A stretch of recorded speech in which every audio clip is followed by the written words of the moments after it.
Hello, hello, hello. Meron naman tayong balita guys. Tungkol ito na naman sa isang teacher. Isang teacher na nahuli ng kanyang mister at anak na naglabing-labing sa loob ng classroom. Naku po.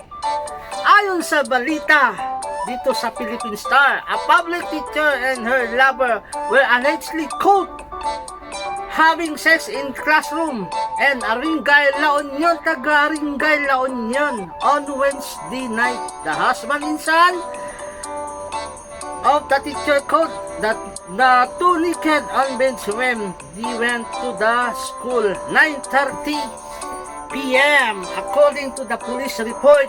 Yun. So, magbasa tayo ng mga comment dito guys. Ang sabi ay dapat talaga taasan ang sahod ng mga teacher para may pang chicken. Naku po, di ba? Alab ng magdamag ba? Alab ng magdamag. Pabulong. Ano yung pabulong sabi ni Norvel? Sounds. Nagmekos-mekos sila. Kababain ko na nanikwa. Ni Ilocano, kababain is nakakahiya. Ayan. Kala ko group project. Grabe, teacher and student natin school and at night classroom to the Viva Max. Ay, binagsak niya tapos para maging 1,009. Nako. Viva Max next episode. Holy hour. Ayan, overtime pa si teacher. Kasi 9:30. Diba? 9:30. Anong oras ba umuwi yung mga bata from the school? Diba, mostly mga 4 o'clock or 4:30. Hello, Pangya Chosan. Andito na yung aking katrabaho. Ayan yung mga comment. Okay, magtingin tayo ng ibang post. Dito sa ibang post na ito.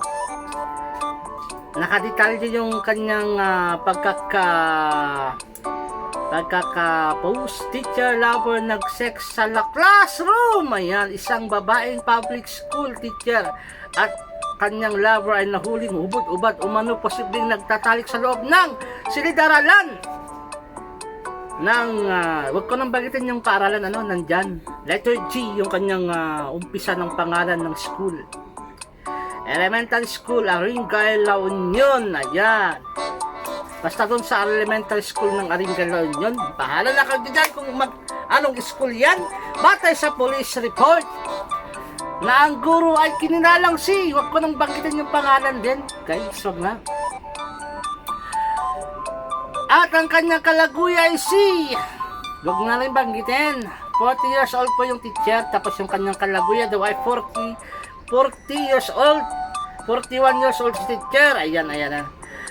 Nahuli sa akto ng mister at ang kanyang anak sa loob ng classroom, grade 4. Ayan, grade 4, pasado alas 9:30 ng gabi. Napag-alaman na bago ang insidente at ang anak nitong lalaki pupunta sa paaralan para bisitahan si teacher. Si teacher, ayan. At ganoon na lamang ang kanilang pagkabigla.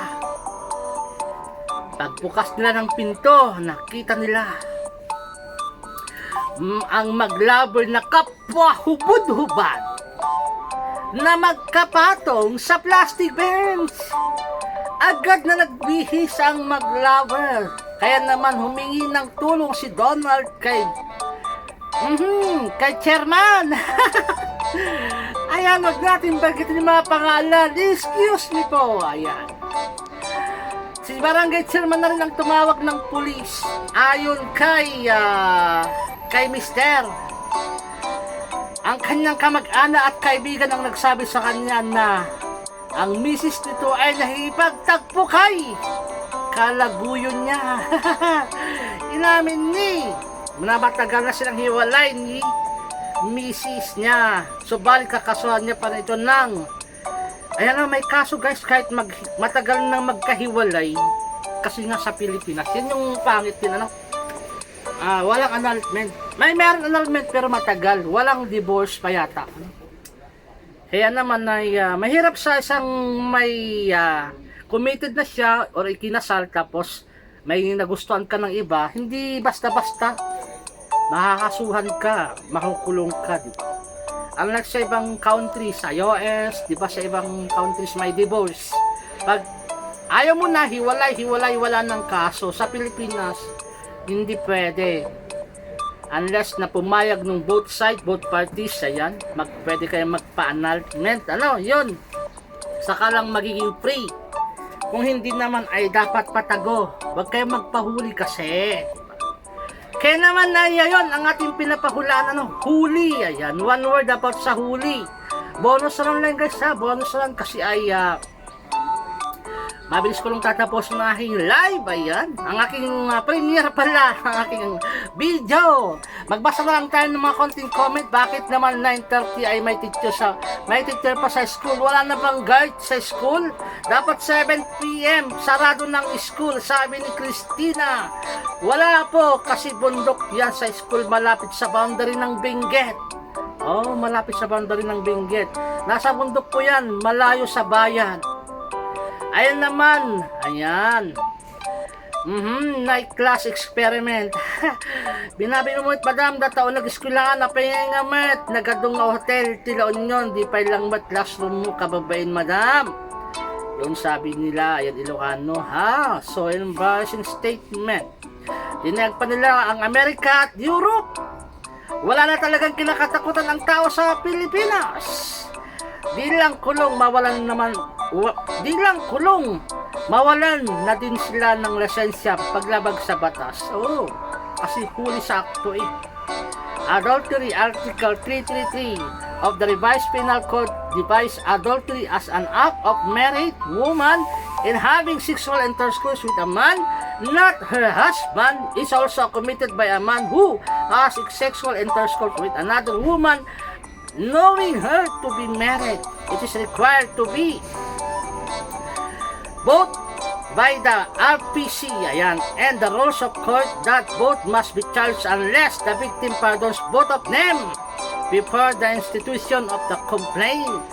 The fact that both offenders need to be charged does not necessary to follow the both of them must be convicted. Ayan. The lover may be invoked the defense that he is not aware that the adulteress is married, in which case he is not criminally liable. Ang galing! Yan, si buong bansa magkaisa news. So guys meron tayong natutunan makakaligtas yung lalaki kung kunwari hindi niya alam na yung kanyang ginawa na teacher ay may asawa. Paano kung impossible na din niya alam kasi 41 years old na si madam tapos teacher pa. Bahala sila doon, basta tayo ay ayun, magulang kayo dyan sa baba. Okay? So, bonus round, 5 pwedeng manalo for Gcash 100 pesos. I-stop ko na to and bigyan ko lang kayo ng 2 minutes to answer. Ayan. Para sa akin ay yung nangyaring gano'n na nahuli sa akto ay sayang hindi nag-ingat. Hindi nag-ingat. Kasi kung gagawa ka ng ganyan, dapat ay nakapadlock. Bakit nabuksan yung pinto? Di ba? Nabuksan yung pinto. Dapat linak nila yung pinto. Ayan tuloy, binuksan yung pinto. Ba't di sila nag-iingat?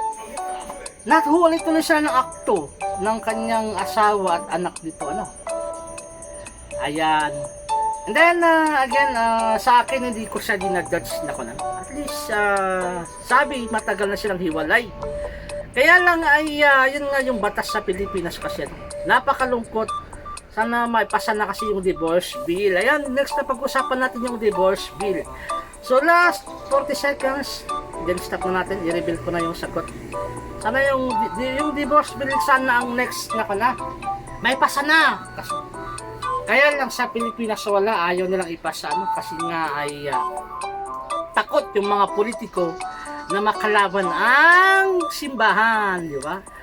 Malaki kasi ang botantes ng sa Pilipinas ay puro Katoliko, di ba? Ayun. So 10 seconds na guys. Kasi magti 10 minutes na. Bonus round 10. Gcash 105 winners. Sige, maximum 5 winners. Pwede kayo magkopyahan ng 5. Sino yung mauna? Okay. 10, 9, 8, 7, 6, 5, 4, 3, 2, 1, stop. Ito po yung sagot. Stop na. Wala nang sasagot. Ito po yung sagot. Okay. Ang sagot ay napakahalay. Ayan, napakahalay. Napakahalay kasi nga bilang teacher ay kung magkakaroon ka ng sweet lover, hanggat maaari wag mong gawin sa sa mismong pinagtatrabahuhan kasi malas. Ayan, tuloy nahuli ka, malas, nahuli ka, ano. Kung gagawa kayo ng ganon sa labas, ano, para hindi maging malas pati pagka teacher nyo po, ano, baka ngayon nahuli ka, baka tatanggalan na ng lisensya, ano. Yun, and then makukulong pa kasi nahuli sa ako. Yun, sana aral na sa atin, napakahalay. Okay, maraming salamat, hanggang sa muli. Thank you very much. Bye bye.